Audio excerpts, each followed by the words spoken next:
அடை தெளிஞ்சு திருப்பி முட்டை விட்றதுக்கு அடை காத்தாலும் அதெல்லாம் வந்து இதாகிடுது. இது வந்து 200 முட்டை வருஷத்துக்கு.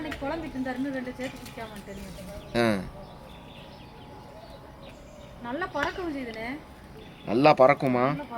தீனிகள்லாம் எனி டைம் அது இப்போ தீனி கொத்தணும் சாப்பிட்ணுன்ற ஒரு கான்செப்ட்லேயே இருக்கும். அடைக்காத்து நாட்டுக்கோழி அளவுக்கு அடைக்காத்து குஞ்சுகளை பாதுகாக்காது.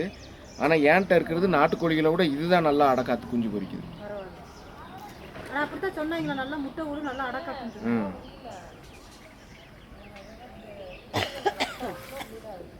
நாட்டுக்கோழின்னு வந்து ஒட்டு குஞ்ச கொண்டாந்து கொடுத்துட்றாங்கல்லம்மா. ஆமாம்மா.